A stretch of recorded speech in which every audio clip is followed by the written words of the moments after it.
नमस्कार मंडळी, मी ललिता. माझ्या यूट्यूब चॅनलमध्ये तुम्हा सर्वांचं खूप खूप स्वागत आहे. आज सकाळी आले क्लिनिकला, नाश्ता वगैरे करून घेतला. नाश्त्यासाठी मी उपमा बनवला होता. नंतर एका पेशंटचं PRP होतं म्हणून मी ब्लड सॅम्पल घेतलं होतं आणि ते सेंट्रिफ्यूज करायला ठेवलं.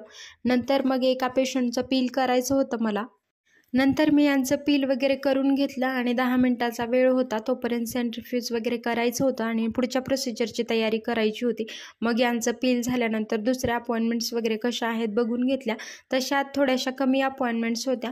नंतर मग दुपारी मी गेले होते घरी आणि मग नंतर दुपारची OPD झाली होती. संध्याकाळी यायचं होतं क्लिनिकला आणि मग बाकीचं सगळं झाल्यानंतर क्लिनिकचं मी दुपारी घरी निघाले होते आणि मग घरी आल्यानंतर माझं एक मिशोचं पार्सल आलं होतं. ते मी घेतलं आणि मग ते ओपन करून मी तुम्हाला दाखवते की मी काय ऑर्डर केलं होतं. त्यामध्ये मी ट्राउझर जे होती ते ट्राउझर ऑर्डर केली होती आणि त्याच्यामध्ये मी हा कलर ऑर्डर केलेला, पण त्याचं साईज जे होतं मी तुम्हाला ओपन करून दाखवते.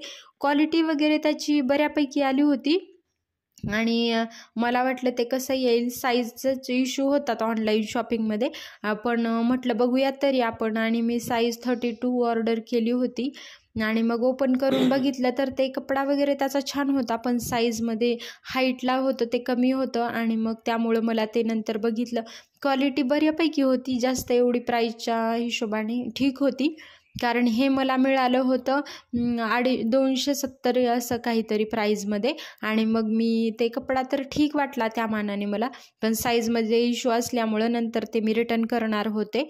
आणि मग नंतर घरी असल्यानंतर जेवण वगैरे केलं आणि डाळिंब दुपारी मी आणलं होतं ते मला खाऊन घ्यायचं होतं. नंतर ते सोलून वगैरे घेतले आणि मी डाळिंब वगैरे खाऊन घेतलं. नंतर मला घरी वगैरे थोडंसं काम करून मग परत क्लासला जायचं होतं आज दुपारी आणि नंतर मी निघाले क्लासला जाण्यासाठी. दुपारी मी आले होते क्लासला, पाऊस सुरू होता थोडा आणि नंतर क्लासमध्ये वगैरे सुटला होता क्लास. संध्याकाळी क्लिनिकला जायचं होतं आणि संध्याकाळी पेशंट होते PRPसाठी वगैरे. नंतर ह्यांचं बघा PRP चालू होतं या पेशंटचं.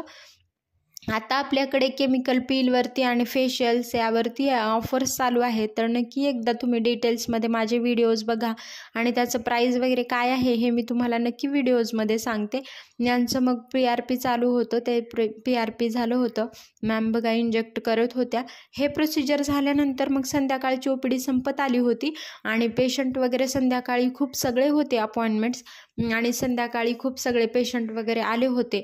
मग नंतर हे काम वगैरे उरकून आम्हाला निघायचं होतं घरी. संध्याकाळची OPD बऱ्यापैकी पेशंट आले होते. कधी कधी सकाळी नसतात पेशंट, पण संध्याकाळी सगळ्यांना वेळ वगैरे असतो, त्यामुळे बऱ्यापैकी पेशंट येत असतात आणि संध्याकाळी सुद्धा मग आम्ही OPD आमची